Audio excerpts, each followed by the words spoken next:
Hello friends, ये एमक्रिस electric का cyclic timer है। जैसा कि आप देख सकते हैं, इसमें दो रिलेज हैं जिनके NONC कॉन्टैक्ट अपर साइड पर दिए गए हैं। ऑक्सिलरी सप्लाई लेफ्ट बॉटम पर है और सेटिंग्स करने के लिए एक आपको शॉर्टिंग लिंक लगाना पड़ेगा S1 S2 टर्मिनल पर। तो ये तो कनेक्शंस हो गए इसके बाद हम इसकी सेटिंग्स देख लेते हैं। सेटिंग्स के लिए मेन्यू और अप डाउन बटन का यूज़ किया जाता है। मेन्यू बटन दबाने के साथ उस टाइम पर आपको ये लिंक भी शॉर्ट करना पड़ेगा S1 S2 का, तभी आप मेन्यू के अंदर जा सकते हैं। इसका पासवर्ड है 1000।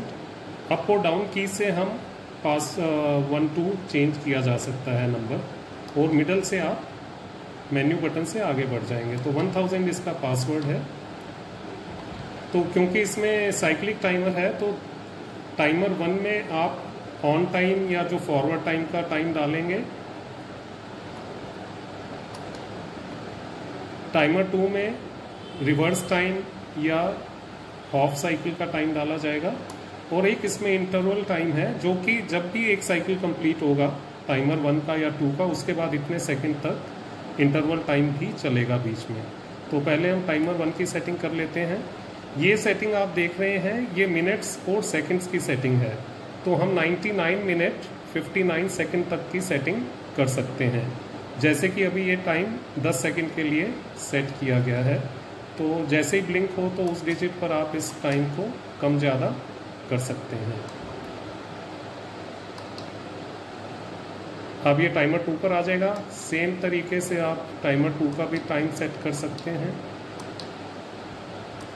और फिर लास्ट में इंटरवल टाइम जो कि सेकंड्स में है, तो इसको भी हम कम ज़्यादा कर सकते हैं 60 सेकंड्स तक। तो हम मान लीजिए इसको 5 सेकंड पे रख देते हैं। तो ये सेव हो गया। अब इस टाइम पर ये रिले 1 ऑन हो गई है, और क्योंकि 20 सेकंड का टाइम है तो ये 20 सेकंड तक गिनेगा। उसके बाद इंटरवल टाइम चलेगा, फिर रिले 2 ऑन हो जाएगी। एक इसमें खास बात और है कि अगर मान लीजिए बीच में पावर ऑफ हो जाती है, तो ये उस टाइम से ही और उसी रिले से दोबारा शुरू करेगा। एग्जाम्पल के लिए मान लीजिए रिले 2 चल रही है और उसका टाइम हो गया है, मान लीजिए अभी हम करके ही देख लेते हैं कि 4-5 सेकंड हो गए उसके, 6 सेकंड। अब हम इसको अगर ऑफ कर दिया और ऑन करेंगे तो पहले इंटरवल टाइम चलेगा, और उसके बाद रिले 2 उसी टाइम से शुरू होगी जहां तक वो हुआ था। तो ये मेमोरी में रिटेन करता है कि कौन सी रिले पर टाइमर बंद हुआ था और कितना टाइम बचा था। तो उसके बाद ये वहीं से शुरू कर आगे बढ़ेगी। अब जैसे रिले 2 का टाइम ख़त्म हो गया, फिर से इंटरवल टाइम चलेगा और फिर रिले 1 ऑन हो जाएगी। तो इस तरीके से ये साइकिल चलती रहेगी। Thank you.